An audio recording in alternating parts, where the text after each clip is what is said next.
Hi, and welcome to a special episode of Painted Bride Quarterly Slush Pile. What you're about to hear is an excerpt from a reading that was held in Tampa as part of Associated Writing Programs Conference this past spring. As part of the conference, we partnered with Indolent Books and 99 Press and a bunch of great people and had a reading. And a section of that reading was a tribute to our dear friend David Bonanno, editor of American Poetry Review, who passed away this past December. So in order to celebrate him, we decided to celebrate the editor as author. And in that vein, Elizabeth Scanlon from American Poetry Review and Marion Wren and Dan Nestor and myself all gave a reading and said a few words about Dave. And that's what you're about to hear. So I hope you enjoy it, and please feel free to message us on any social media platform or email and tell us what you think.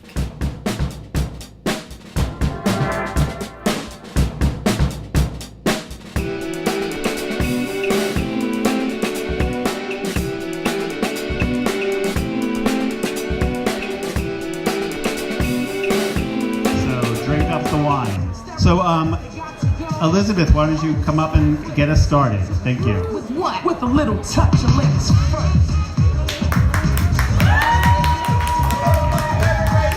Michael's going to make it a little taller for me. I really appreciate that. Thank you. Thank you. Oh, that's so much better. Thank you so much. Hi, I'm Elizabeth Cantwell from the American Poetry Review. Hi. Jason and Michael are dear friends, and everyone here, I'm so delighted that you're here, for all of the amazing poets that are here tonight. But also we're taking this little moment, this interlude, to honor the memory of David Bonanno, whose birthday it is today, and who passed away in December suddenly. He was my co-editor for 20 years. He had been with the American Poetry Review for 43 years. And AWP was like one of his favorite things in the world. He was here every year. He was the founding treasurer of the board. He was just a real true blue guy. So we love David Bonanno so much, and I won't go on forever, but I just wanted to say thank you for honoring his memory with us. I'm just going to read one poem, and also say that in the time since he has passed, a lot of people asked me what his favorite poem was, and I honestly have said 100 times now that I don't know, because we weren't in the business of playing favorites. We were in the business of arguing about poems, and we did that for 20 years, and it was a fast 20 years, and it was a great partnership. So that's a good thing. It's a wonderful thing. So just, think about it. It's a lucky thing to be able to argue about poems with somebody. This is called This New City. The street noise had made me a little funny in the head. The heat and the days at the speed of running downhill. From where I stood on the corner, looking to the southeast, an orange crane loomed over, ready to lower the boom on the rock face of the lying-in hospital. The women who no longer lie in for 40 days thought nothing of it, walking to work. There was a false lichen of half-gone signage, painted high on the bricks, advertising products that no longer exist. Across the street from there, an ATM told me there's a fee for everything. My palms were sweaty, but the choices presented were fairly simple. I agreed I wished to continue with this transaction. Getting up not knowing whose daughter it'll be today, what to make of it all, or what will be asked of you to bear, and how to set it aside. Set aside what you can't grasp. I just got up. I got up to go find out. Sometime later, in a moment of rest, there was a curtain's transparency, light shining on something metallic through a scrim of fabric. A piece of chrome trim, the reverse of a stop sign. So many things shining out there. Community gardens from empty lots, stinking of manure and hot sunflower sap, parceled into patches, as in what stitches up a whole. There was always an interruption to what we thought we were talking about, what we thought we would be, where we thought we would be by now. Interruption is our constant. It marks the place where the building used to be, where the fire was. After the before time was broken, the wrecking ball swings long on its pendulum, surveying the landscape as in a sigh, almost no longer mechanical, a sweeping port de bras, to gather in the space that surrounds the body of the city. The spirit of wrecking wonders what comes next. It sways away then toward. I see your face in the garden, your profile peers through the high-link fence, your face a bracket, algebraically containing what goes on behind your eyes, multiplied by what will be in front of them. You'll smell the roses, the chives, the vines of the tomatoes. It will be almost as if nothing ever broke the dirt under your feet. The burden of proof is that nothing worth proving can be. Here walkaways, head home, past the flame orange neon sign that says alterations. I've never seen it before. Thank you.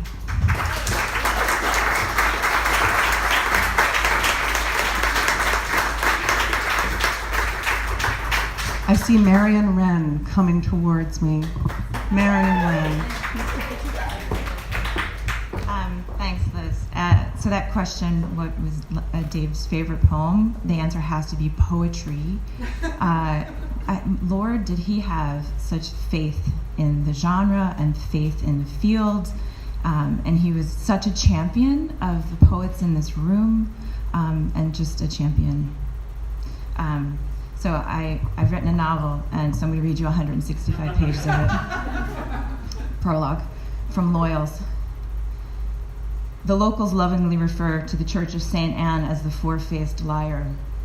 High in the Shandon district of Cork, the red stone church overlooks the River Lee. Built in the 19th century, its 8 bells ring out rich and mellow and low, reverberating across the city, gathering attention as their chimes resonate regularly throughout the day. These are the bells made famous by the Bells of Shandon, an old song that calls them wild, grand, sublime. With deep affection and recollection, I often think of those Shandon bells, whose sounds so wildwood in days of childhood fling round my cradle their magic spells. On this I ponder, where I wander, and thus grow fonder, sweet Cork, of thee, with the bells of Shandon that sound so grandeur, the pleasant waters of the River Lee. The brick church and its pepper pot tower, so called for its architectural resemblance to a pepper grinder, are a local landmark. But the locals love the church's other claim to fame. The tower bears 4 clocks, one on each face, each set to a slightly different time. If you approach it from the east, it tells you 1 time. From the west, a slightly earlier version. The north, even more varied than the others. The south, again, another time. The local wits coined the name Four-Faced Liar to note this discrepancy, an Irish wink, as if to say, this lot can't seem to get anything right, a celebration of a mistake's wild and terrible magic. Right or wrong, when the bells ring out, the faces have different stories to tell. And I'll share just a little piece of this story. I'll skip the part about the blowjob. And then maybe I'll skip the part about the cunnilingus. Oh, wait, here we go. Dan's like, what? No, it gets good. Yeah, it's good. Sorry. I'm like mindful of all of your time. In the days after Philly's death, Maeve mostly felt nothing. a little anger, a little bafflement, but the experience of watching those East Village kids turn Philly into a MySpace celebrity unnerved her and made him seem, if it's possible to say this about the dead, even more remote. His absence torqued into a weird kind of constant empty presence, and her sense of grief hit the strangely comfortable numb plateau. More and more, she felt the same emotion she felt for a favorite movie star, say, for a very much alive Robert De Niro. She had faith in the actual fact of him, knew he was really good at what he did, and in a strange way, this made her feel like he might always be imagining her. Not her exactly, but someone like her, someone who might be wanting to love him, and all of this in some vague, abstract, celebrity kind of way. The more she thought about it, the more she thought Philly's death and all the strange grieving she'd observed made him like Elvis or Anna Nicole Smith. He'd been beloved in life, and in death, that love became atmospheric. They were all suddenly feeling stronger ties with him, even though he was long gone. But instead of making her feel like she belonged to his grieving fans, stitched in the social web of that wake, all of this noise made Philly, the man, the person, the flashing warmth of him, disappear. In his place was something that reminded her of the Star Trek conventions her older sister used to take her to when she was a kid. The universe of the TV show muffined out onto the convention floor into a world of DIY costumed Klingons who wielded their own strange authority as they cruised row after row of card tables crammed with posters, buttons, official gewgaws, and pristine action figures in their original packaging.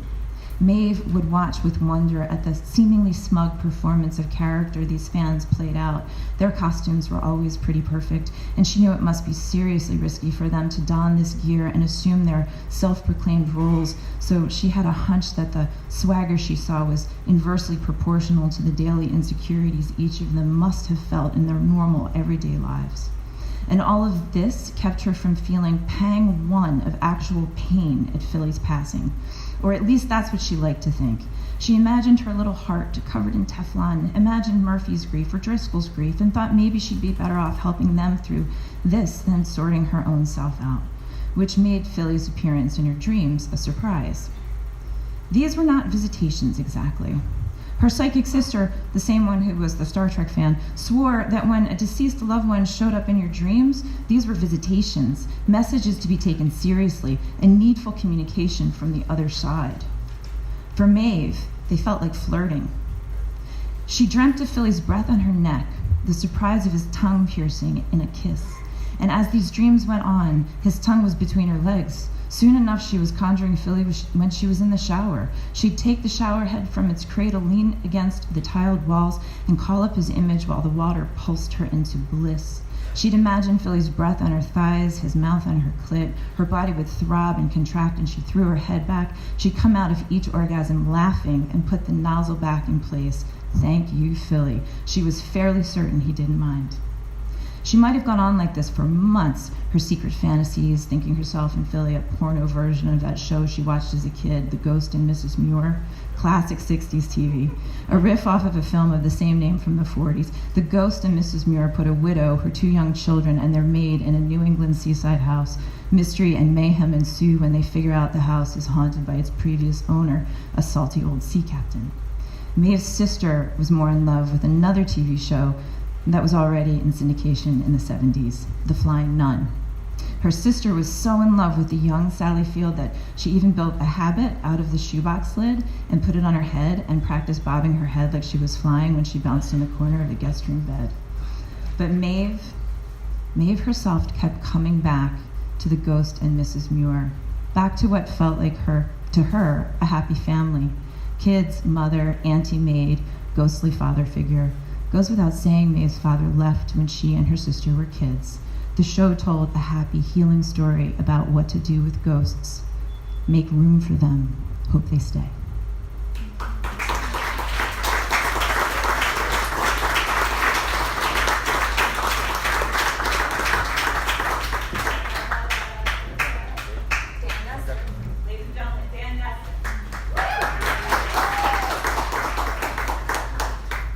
How's everybody doing? Good.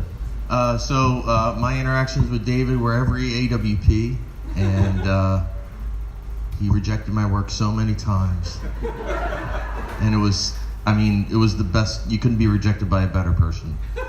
Because we would just talk and say hi and have beers.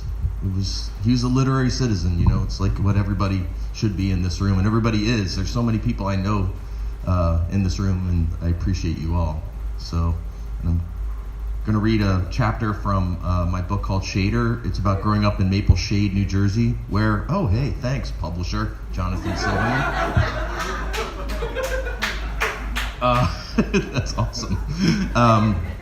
Where this particular chapter takes place in Cherry Hill, which is the only place people know in South Jersey besides Camden. And I would like to think that Marion Wren was here in this chapter. This is called Notes on Colestown Cemetery, 2 Sistinas. These next notes will be about drinking. This is about me drinking with my friends from high school, 17 years old, dodging cars, crossing Route 38 on 10 speeds and Huffies. This is about us hiding behind bushes across from a dive bar and sending in Jimmy, all muscles and cheesy mustache with a handful of singles to get us beer so we could go drinking. This is about us drinking after Jimmy came out of the side door of the Mill Road Inn with a shit-eating grin, 3 cases stacked under his arms, and we all got back on our bikes, 12 packs bungeed over handlebars. As we made our way back to the west side of Cherry Hill, we were Irish kids heavily into puberty with names like Pete and John and Sean and Jimmy, sneaking sips of the first can with a straw. This is about us drinking as we followed dark trails past the swim club, past the half pipe built by kids from Cherry Hill West, and into Colestown Cemetery, the only green space we could find. We set up camp beside our favorite headstones, names with birthdays we celebrated, toasted to, waved flags for. This is still about us drinking Old Milwaukee, the cheapest beer available to mankind. And don't give me that shit about Milwaukee's Best or Keystone or Schaefer. This is the fucking 80s we're talking about. It's Old Mildew all the way. It's the only beer that tastes skunkier as it gets colder. This is about us drinking and having a contest to see who could crush a can against our forehead. This is still about us drinking, and also about how we skipped Sunday night mass, shotgun cans with a screwdriver in St. Pete's parking lot, flagged down 12-year-old boys, and asked what the priest's homily was about in case our moms quizzed us.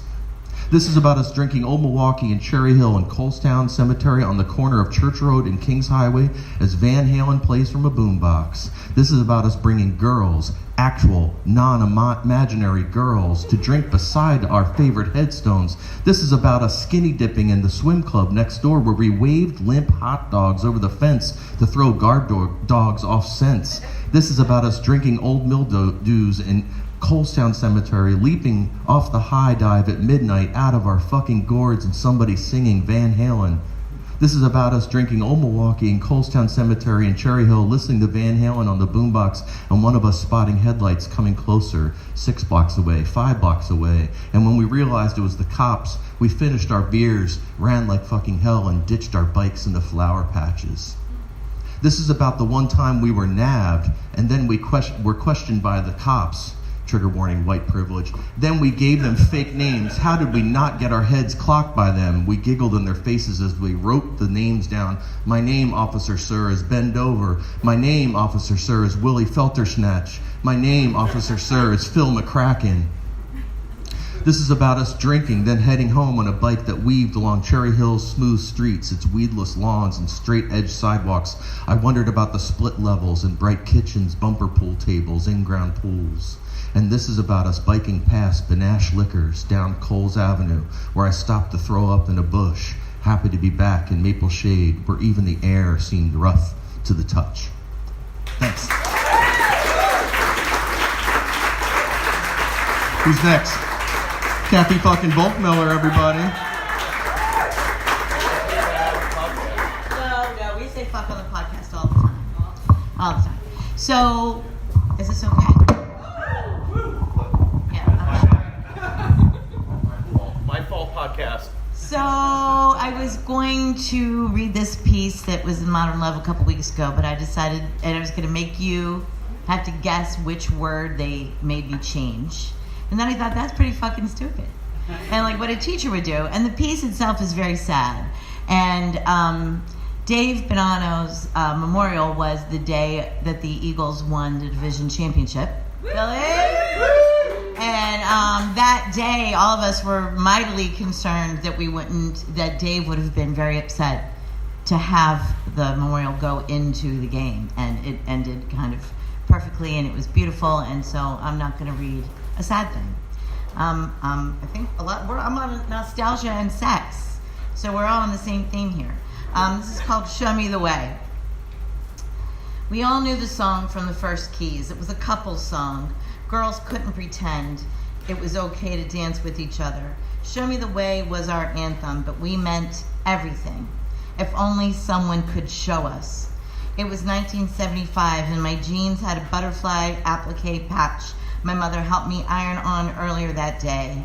My sweater was powder blue with short puffy sleeves and so furry you could pet it. I was wearing my favorite clogs, brown leather embossed with flowers.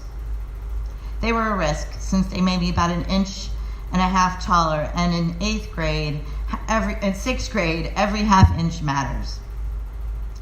Everyone knew Don Sklicki was going to ask me to dance, just like everyone knew Tom Wilgosh was going to ask Kathy Josephovich, and Ted Perloff was going to ask Mary Beth Selepak. I grew up in Pittsburgh. That's the kind of names we have there. And despite the fact that almost everyone's name sounds like a noodle casserole, this is exactly what happened. But it was what mattered the most at a middle school dance. The last girl against the wall asked the last boy against the wall, and we began. Slow dancing then was basically hugging each other and swaying a little bit, staying in one spot, maybe moving around in a circle. All I knew is I was dancing slow with Don, which meant my arms were around his neck, his hands were on my hips, and we were moving while Peter sang, "Don't hesitate, because your love won't wait." We practically listed from side to side with our waiting for some inexplicable something to happen. Maybe we thought we should acknowledge the chorus in some way, not move too much though, and so we were brushing against each other side to side, but holding on to each other. We had to.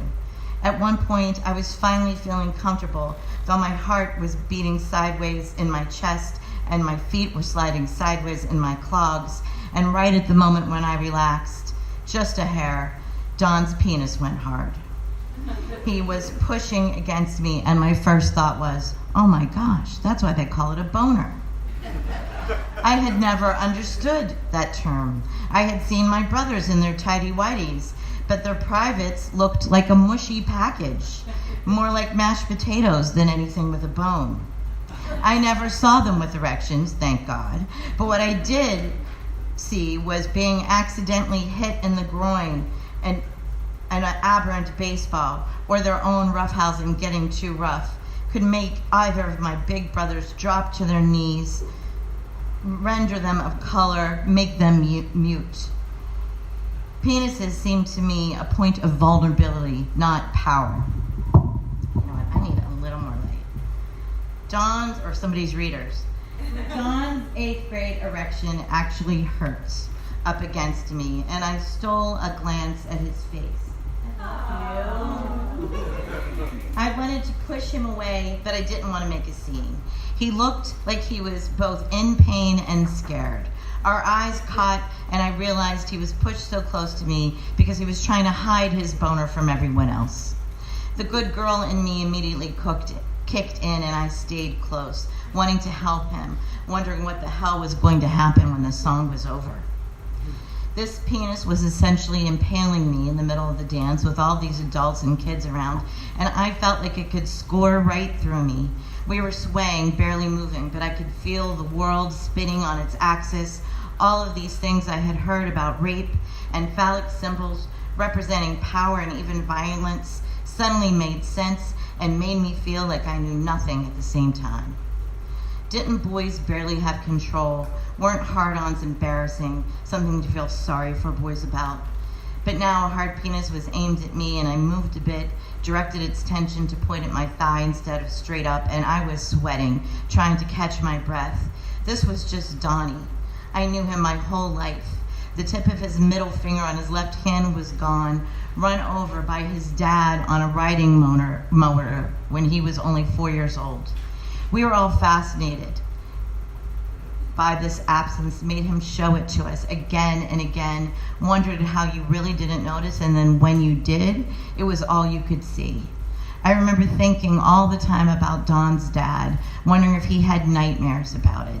His son running alongside the mower, then falling, then stopping as fast as he could, but cutting off a part of his own son. How big was it when he was 4 years old? I wasn't there, but I could see a 1/4 inch of flesh chewed up by a riding motor, so tiny there would be no spewing, no popping sounds. And in my own imagination, I could see his dad, desperate to stop the bleeding, running through the yard with Donnie in his arms, afraid to look at the damage. Boys and girls might dance together at a 6th grade dance in a middle school gym, but you surely didn't speak to one another. I wanted to tell him it was okay. I wanted to tell him to run when the song was over. I wanted to tell him to do the multiplication tables in his head. Maybe that would help. Wasn't that a thing? He moved me toward the wall near the exit, whispered thanks, and ran out of the gym as soon as the song was over. He spent the rest of the dance on the bench furthest from the refreshments and therefore furthest from everyone else. By 8th grade, the weekends were slow gin fizz.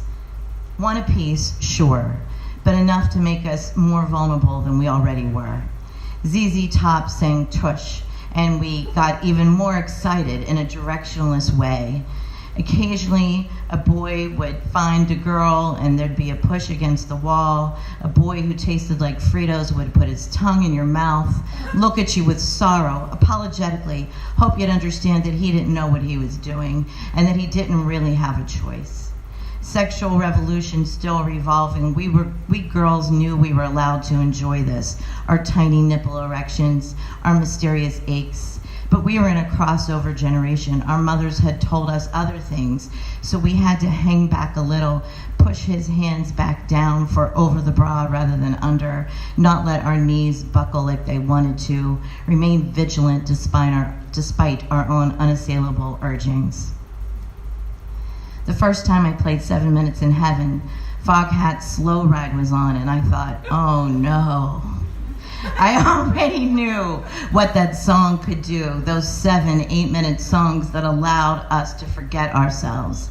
Ted Nugent's Stranglehold, imitating the arc of the sex we hadn't yet had.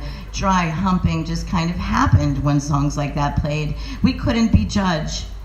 Tommy grinded on me and things fell off hangers in the closet we shared for 7 minutes, and I didn't care. A week before, I had wondered how the first people knew what part went where. Now I knew they didn't have to know. Alone in my room, I lay face down on my bedroom floor and moaned while Bruce Springsteen sang Thunder Road, and I didn't even know why, only that it was almost too much to bear.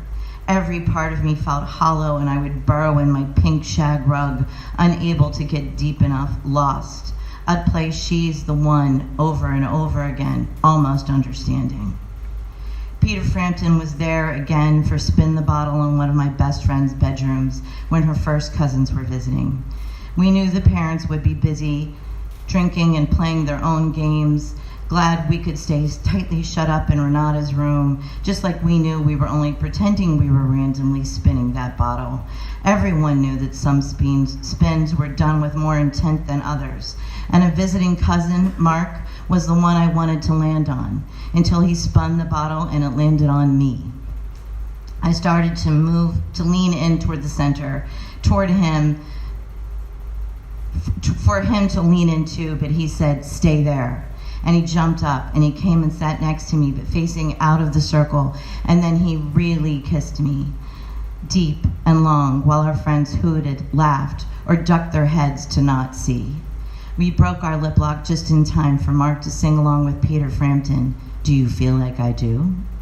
When Mark didn't wait for my answer but stood up and held his hand out to me, bending his head toward me with his own brown curls, his hair shorter than Jesus's or Peter Frampton's, I was sure that I had no choice but to take his hand, sneak out of this house, not even ours, out for some heavy kissing and groping in the dark against the aluminum siding, where we could hear Ram Jam's Black Betty come through the wall and fight the bass beat against each other.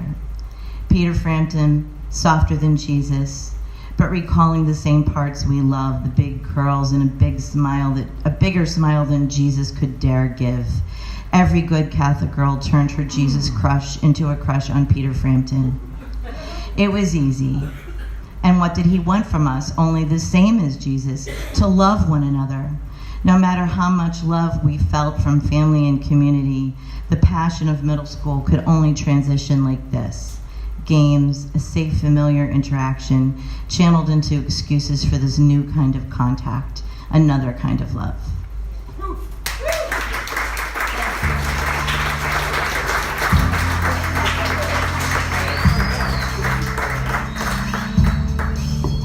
Thank you, Kathy.